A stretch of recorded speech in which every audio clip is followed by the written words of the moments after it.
Graça e paz, queridos irmãos. Nós estamos, mais uma vez, estudando a palavra do Senhor conjuntamente pela internet. Nós queremos agradecer a Deus pela oportunidade de, mais uma vez, estarmos estudando o livro de Mateus. Hoje nós vamos estudar uma parte do capítulo 19, os versículos 16 a 30. Se alguém quer acompanhar na sua Bíblia, pode localizar o capítulo 19 e pode encontrar os versículos 16 a 30. A leitura deles eu passo a fazer agora. Eis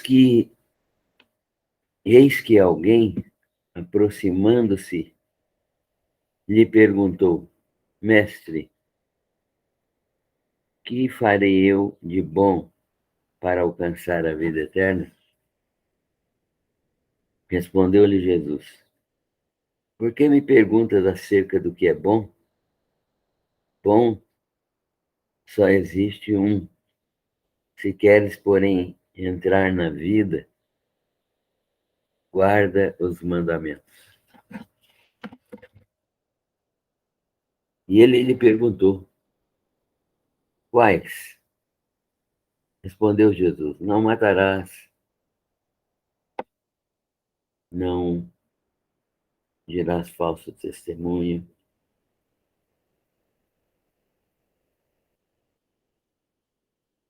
não furtarás, não adulterarás, honra teu pai e a tua mãe, e amarás o teu próximo como a ti mesmo. O rapaz replicou: Tudo isso tenho observado. Que me falta ainda?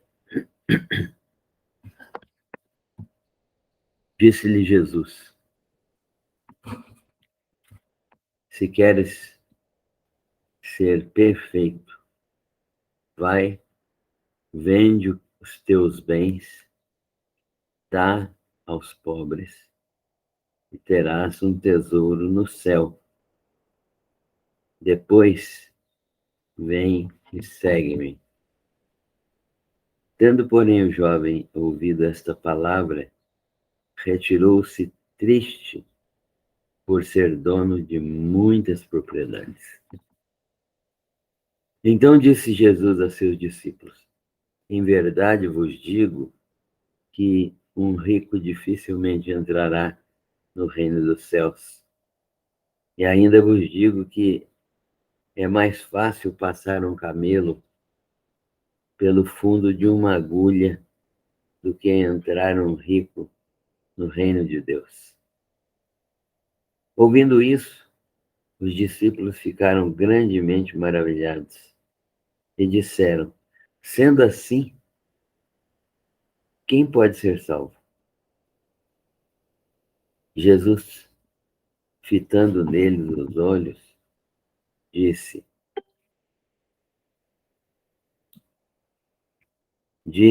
a eles: Isto é impossível aos homens, mas para Deus tudo é possível. Então lhe falou Pedro: Eis que nós deixamos tudo e te seguimos. Que será, pois, de nós? Jesus lhe respondeu: Em verdade vos digo que vós, os que me seguistes, quando na regeneração o Filho do Homem se assentar no trono da sua glória, também vos assentareis em 12 tronos para julgar as 12 tribos de Israel. E todo aquele que tiver deixado casas, ou irmãos, ou irmãs, ou pai, ou mãe, ou mulher, ou filhos, ou campos, por causa do meu nome, receberá muitas vezes mais e herdará a vida eterna. Quem, porém, muitos primeiros serão últimos, e os últimos serão primeiros. Deus abençoe a sua palavra para a nossa meditação e para nosso crescimento espiritual.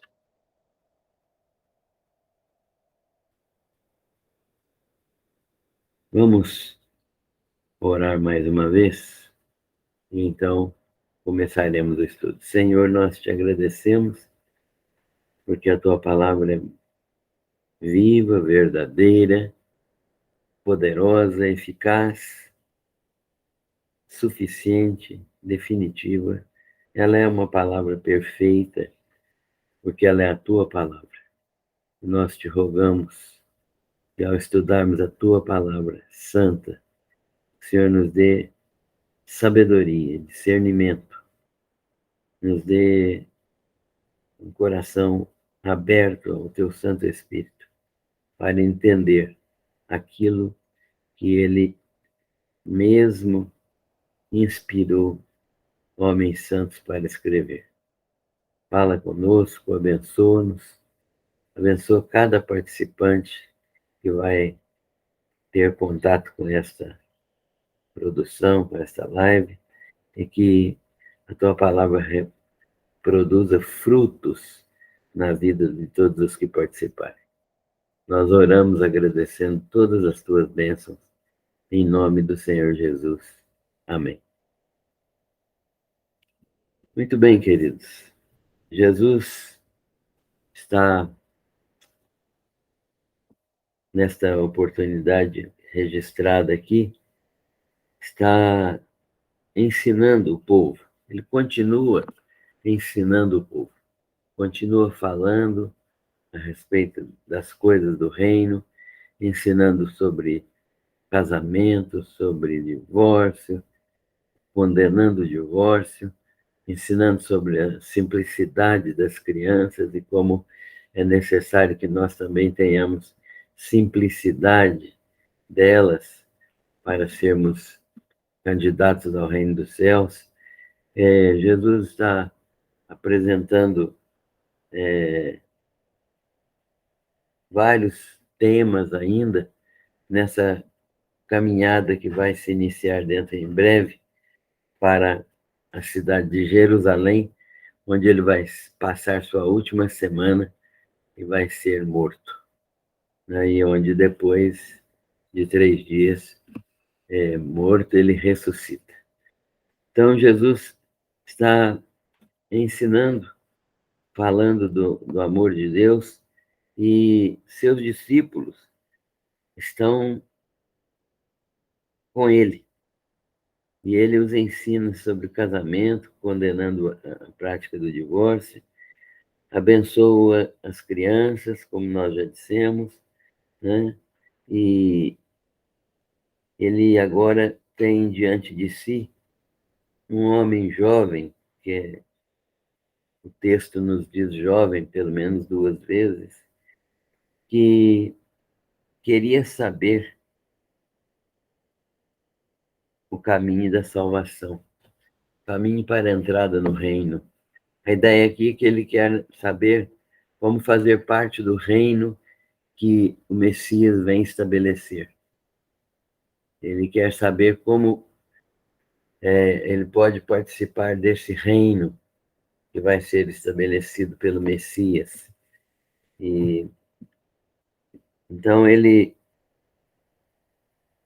pergunta a Jesus, ele se achega a Jesus, quer saber o caminho, então ele pergunta a Jesus Cristo, que devo fazer agora, né? Que devo fazer hoje para alcançar a vida eterna, para entrar no reino vindouro. E o problema daquele jovem foi compreendido por Jesus. Jesus, ao ouvir a pergunta feita pelo jovem, certamente, pelos indícios do texto, compreendeu exatamente qual era o problema daquele jovem. E ele foi compreendido, então, por Jesus, e Jesus vai tratar agora do problema da riqueza. Vai aproveitar esse diálogo para tratar do problema da riqueza. A riqueza pode ser um problema, e o apego às coisas materiais ou qualquer outra coisa de valor às quais nós nos apeguemos são constituidores de problemas. E Jesus, então, oferece uma resposta ao homem que é interessante. Quando o jovem fala a Jesus com o que eu devo fazer de bom para entrar no reino dos céus, algumas versões dizem que Jesus foi chamado primeiro de bom mestre. Bom mestre, que hei de fazer para herdar a salvação? Jesus responde, olha, bom só tem um, que é Deus. E é Deus. E só existe um que é bom. Então, Deus é único e é o único bom. Bondade é um atributo perfeito e permanente e eterno de Deus. Deus é realmente bom e só existe Ele de bom. Então, o que Jesus está dizendo é que se aquele jovem o considera bom, ele deve também considerá-lo como o Filho de Deus, porque é alguém da mesma natureza, da mesma essência do Pai. Então, Jesus oferece uma resposta, essa resposta ao jovem, mostrando que só existe um Deus que é bom e que isso está implícito no seguinte: só existe um Deus, e se eu sou bom, como você me chamou, então você me vê como Deus, ou pode me ver como Deus. Se eu sou bom e você me vê como Deus, então eu sou o Filho de Deus. Eu e o Pai somos um. É o texto que Jesus deixou João escrever, né, quando ele fala no capítulo 10 de João. Eu e o Pai somos um. Então, na verdade, o que Jesus queria dizer àquele jovem é que ele estava diante do próprio Deus. E os judeus, segundo aspecto aqui, é que os judeus tinham prosperidade material como um sinal de bênção, uma evidência clara da bênção de Deus. Eles achavam que a riqueza material era uma evidência da bondade de Deus e da graça de Deus sobre a vida, da aprovação de Deus sobre a vida daquela pessoa. Então, isso também significava que a pessoa estava num bom relacionamento com Deus, estava salva, né? Esse é o que a ideia que os judeus tinham. Mas o jovem não tinha essa certeza. Apesar do texto nos dizer que ele tinha muitos bens, parece que não havia essa certeza de entrar na vida, no reino de Jesus, por causa de algum motivo que ele tinha dentro de si que não lhe permitia ter essa certeza. Seu problema foi identificado imediatamente por Jesus, que era o problema do amor aos bens materiais. Jesus, então, tem misericórdia desse rapaz. o pedido de Jesus para que ele vendesse tudo e viesse segui-lo, nunca foi uma exigência para a entrada no reino, mas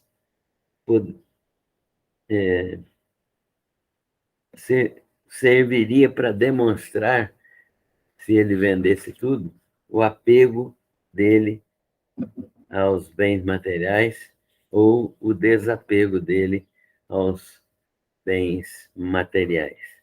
Então, Jesus está falando com ele sobre essa questão, né?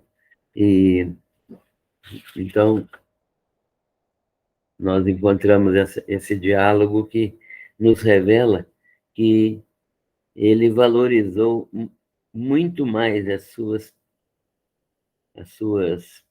posses, seus bens materiais, e deixou de lado todas as possibilidades, né, de uma vida espiritual que o satisfizesse.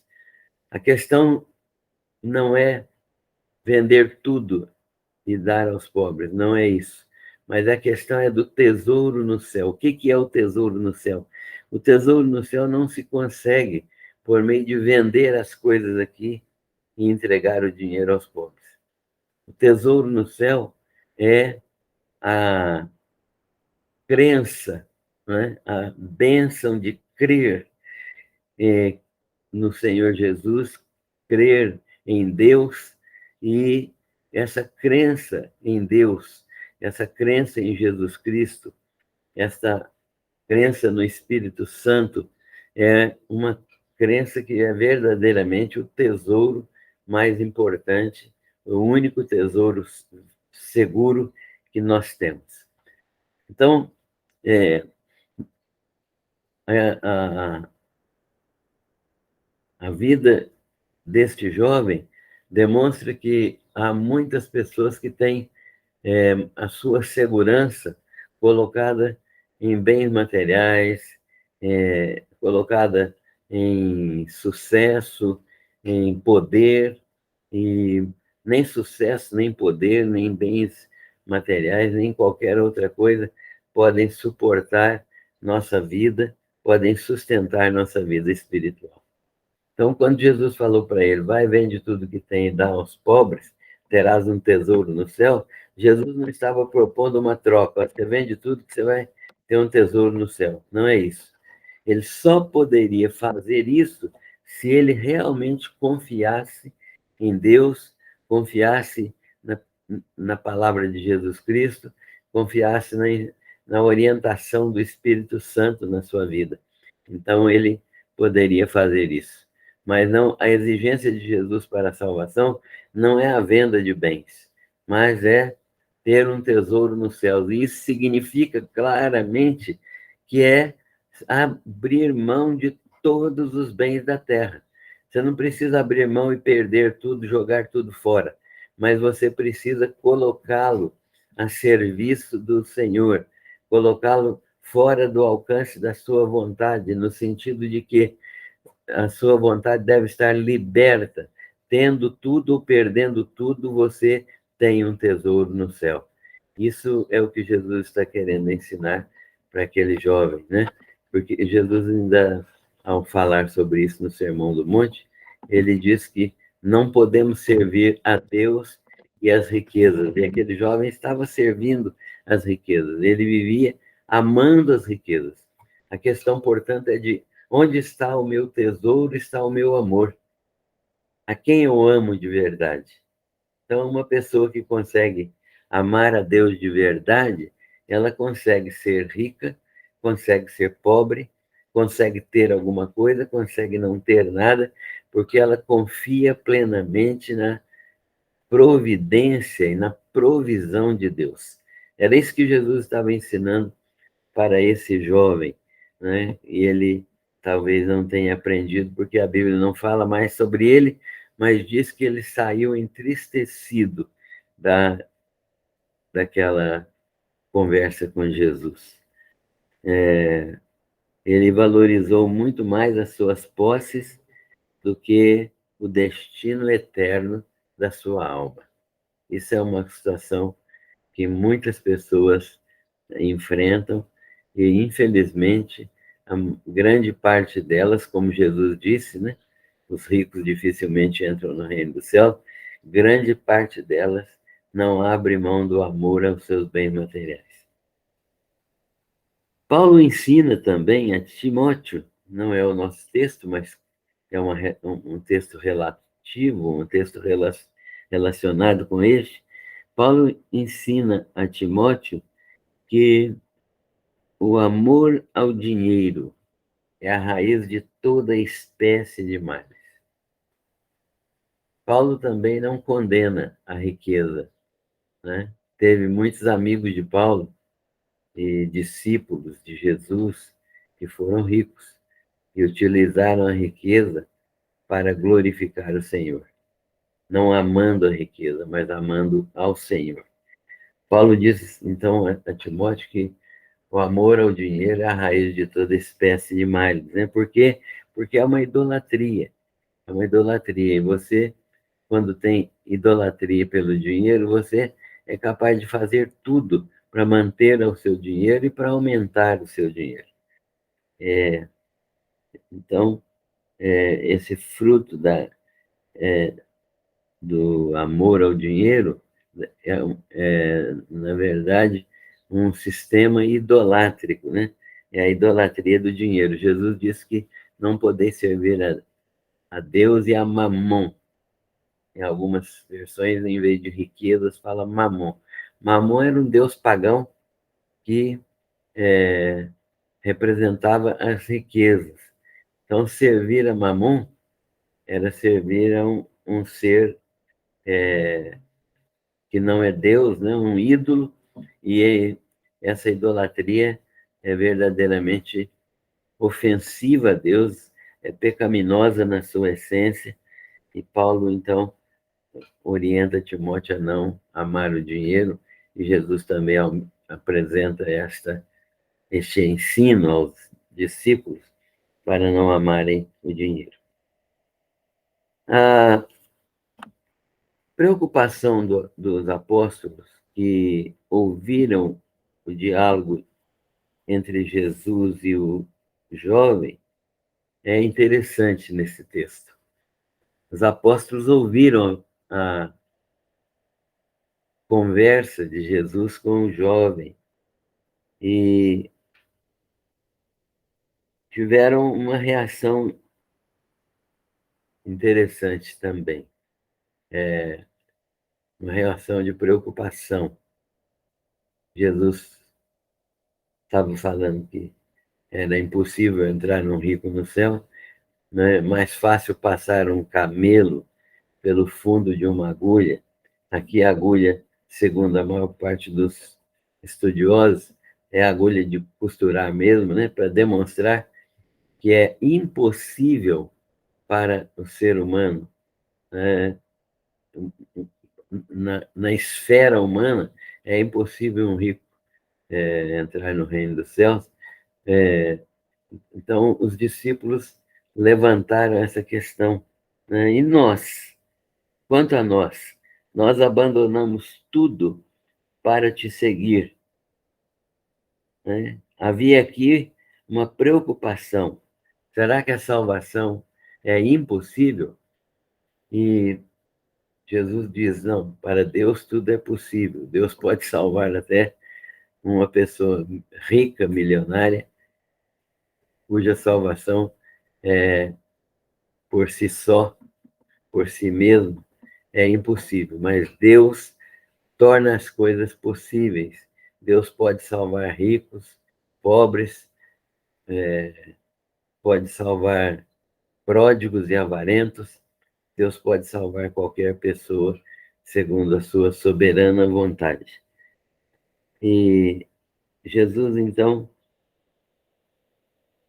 diante daquela preocupação dos apóstolos, diz depois de ter dito que era impossível um camelo passar pelo fundo de uma agulha, ele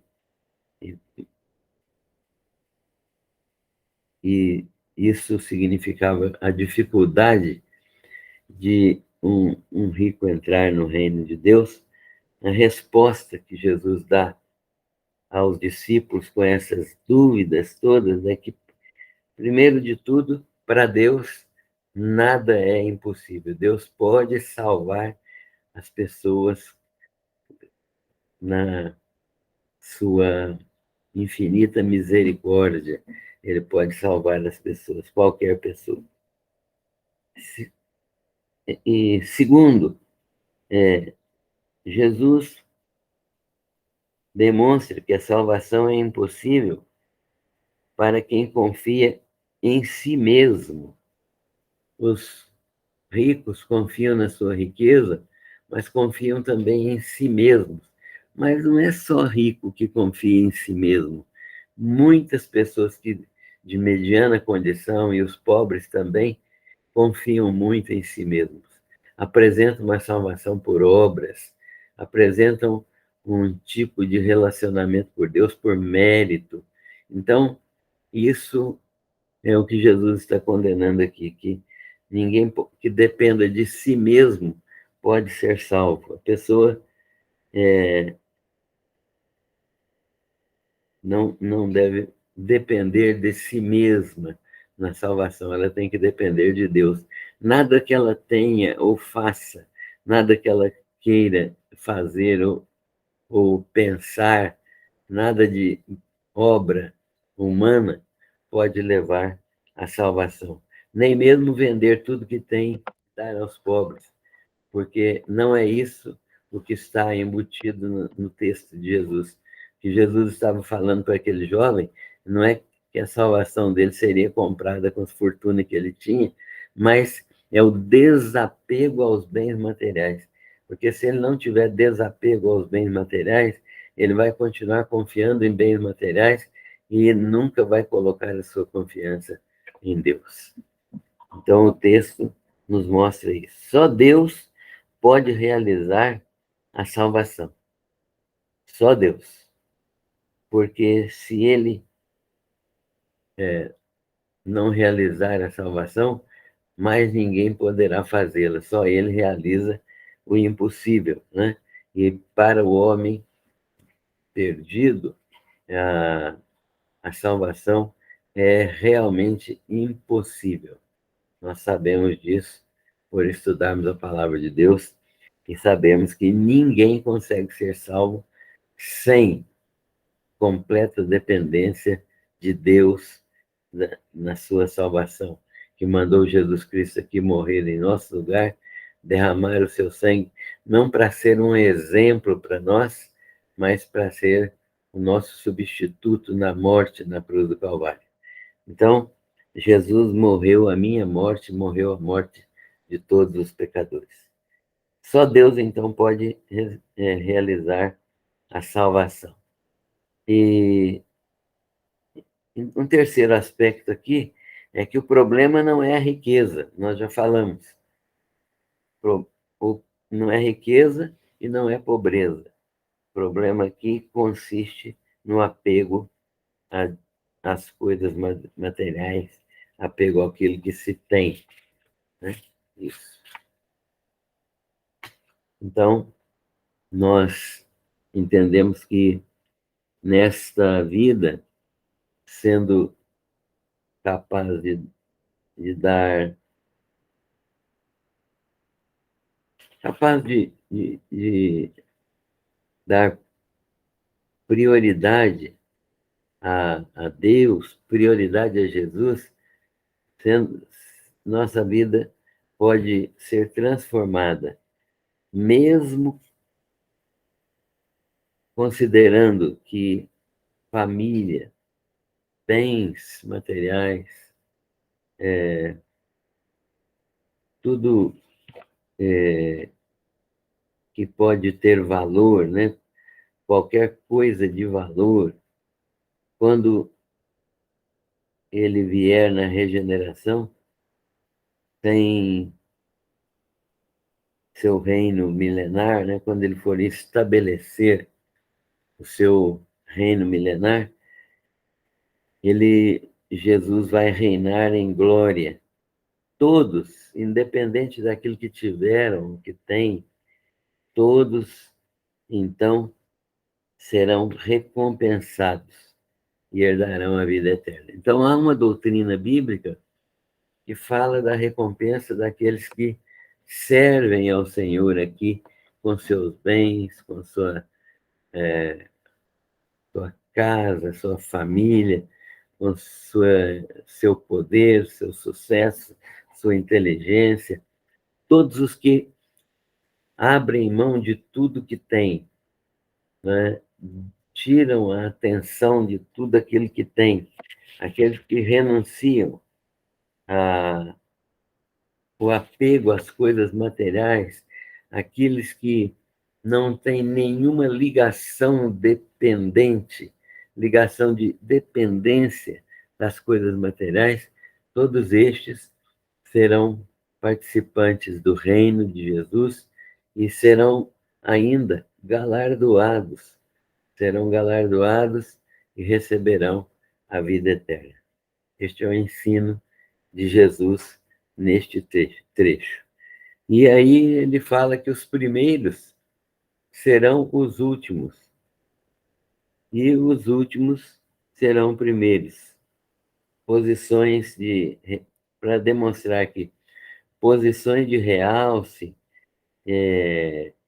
uma situação de importância social, ou uma abundância de riquezas, e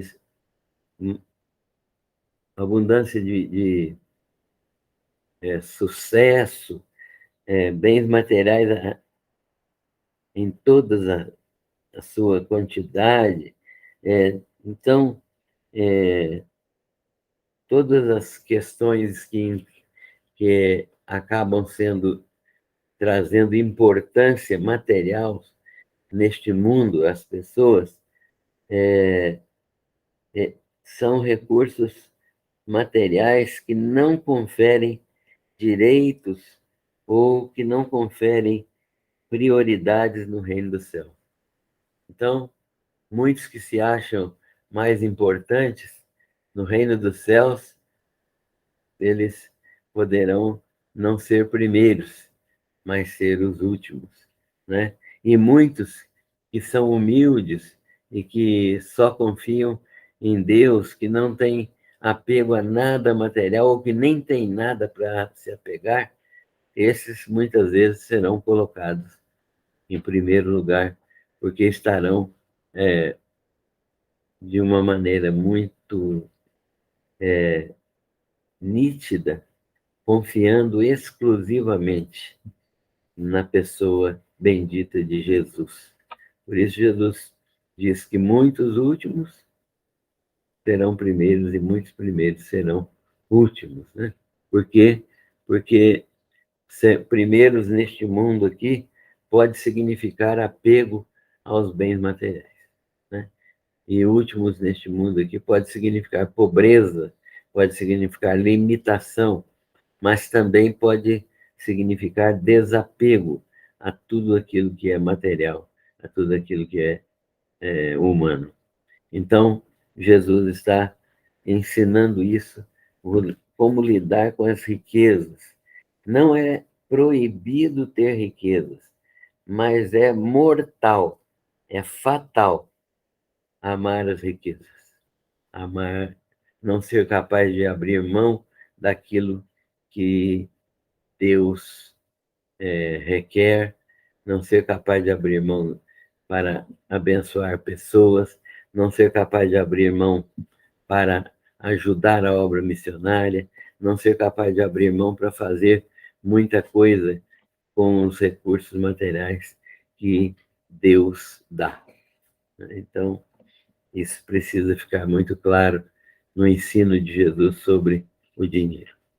O dinheiro é um servo para glorificar a Deus. Muito bem. Quais as aplicações que nós podemos fazer desse desse texto. Primeiro de tudo, Jesus se preocupa com o relacionamento humano e com as riquezas. Jesus tem uma preocupação grande. Falou mais sobre dinheiro do que sobre salvação. Por quê? Porque Jesus sabe que o coração humano fica preso a questões materiais, a bens materiais, né? Então, Jesus se preocupa com o relacionamento humano e com as riquezas e se tornam, quando as riquezas se tornam um ídolo em nossas vidas e ocupam o lugar de Deus, então tudo vai dar errado e a nossa vida espiritual estará em perigo. Então Jesus se preocupa com isso. Ele quer que nós tenhamos sabedoria e recebendo as bênçãos materiais que Ele quiser nos dar, como uma manifestação do seu amor e colocando-as a serviço do Senhor. Isso que Deus, que Jesus quer. Que nós sirvamos a Ele de todo o coração, recebendo ou não bênçãos materiais. Se recebermos bênçãos materiais, devemos colocá-las a serviço dele. Se não recebermos bênçãos materiais, devemos depender dele para o nosso sustento.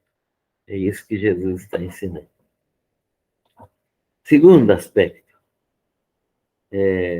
prosperidade pode ser bênção se Deus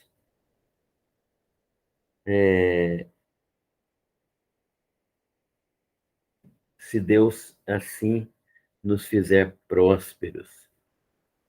Ou pode ser motivo de afastamento de Deus, dependendo de como nós compreendemos e como nós lidamos com isso, com a prosperidade. E aí uma pergunta: como é que você se relaciona com os bens materiais? Eles estão a serviço de Deus? Se não estiverem, você está cometendo idolatria. Idolatria, culto a Mamon. Isso é um pecado e isso traz atraso na vida espiritual. Além de poder demonstrar que você ainda não é uma nova criatura, né?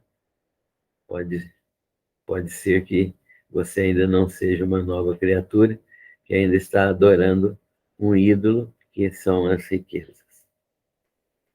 Terceiro, o jovem rico dessa parábola, não, desse encontro real com Jesus Cristo. Há outras parábolas no livro de Mateus, mas isso aqui é um encontro real, são Jesus e mais um personagem real. O jovem rico valorizava muito mais suas posses que sua vida espiritual. Infelizmente, é o que passa no texto, que ele realmente ficava preso a seus bens materiais. Ele tinha um entendimento que precisava fazer algo para ser salvo. Isso é uma doutrina errada, né? Uma doutrina de salvação por obras. Ele entendia, quando ele chegou para Jesus, que ele precisava fazer alguma coisa. O que eu preciso fazer para ser salvo? E Jesus disse: olha, você já guarda os mandamentos. Ele falou: não, eu já guardo todos eles. O que ainda me falta? Então, isso demonstra que o coração humano também não se satisfaz com a realização de obras para a salvação, porque ele sabe que ainda faltam coisas para ser salvo, né? Que a salvação, se depender de mim, vai ficar com um espaço que nunca será preenchido, porque ele só pode ser preenchido por Jesus. Então, ele tratava de coisas materiais, ao invés de tratar de assuntos espirituais.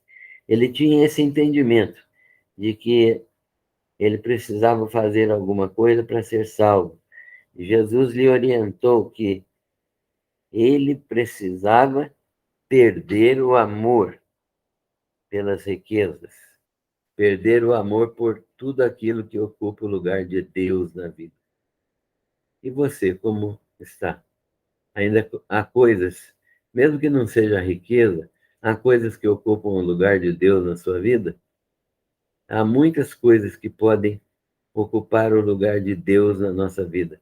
Aquilo do que a gente não abre mão de modo algum. Há muitas coisas assim na nossa vida. Cada um de nós sabe exatamente aquilo que é uma coisa que nós não abrimos mão.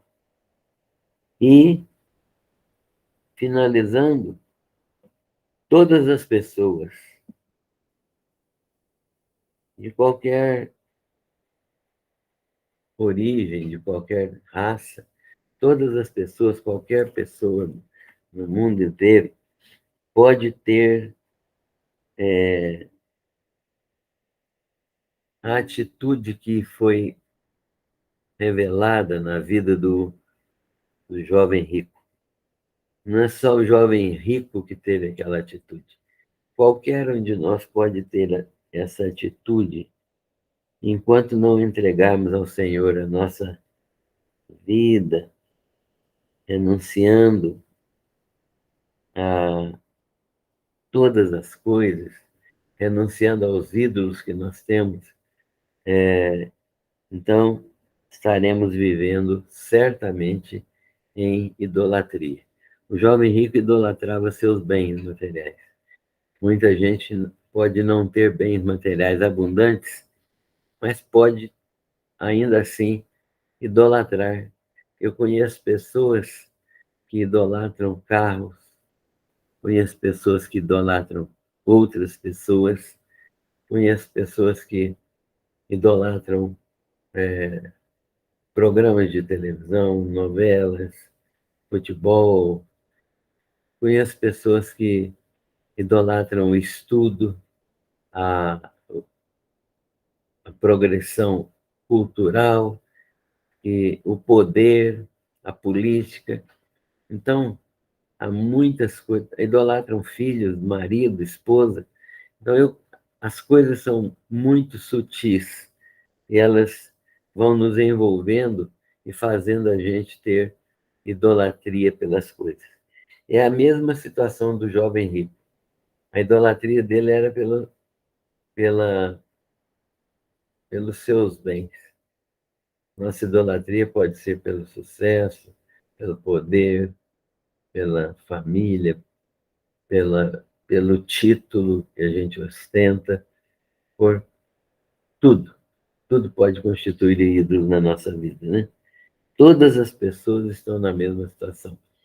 Pobres ou ricos podem estar na mesma situação. Bom, Jesus ensinou isso, então, de uma maneira muito clara. Nós não temos o desfecho deste encontro, mas nós, eu gostaria que a gente pudesse saber o que é que finalmente aquele jovem decidiu, mas não temos relato bíblico sobre isso. Mas nós podemos ver a nós mesmos e decidir sobre os nossos relacionamentos com Deus e com Jesus. Se eles vão ocupar o primeiro lugar, a prioridade da nossa vida, ou não. Qualquer coisa, por mínima que seja, pode ocupar o lugar de Jesus e de Deus na nossa vida. Nós precisamos nos atentar para isso e observarmos sempre essa possibilidade e nos arrependermos e voltarmos exclusivamente para Jesus. Deus abençoe a todos e que a graça do Senhor seja sobre a vida de cada um que está participando. Nós gostaríamos de estar na próxima semana estudando mais uma vez o livro de Mateus. Deus permitir, nós estaremos fazendo isso. Deus abençoe a todos.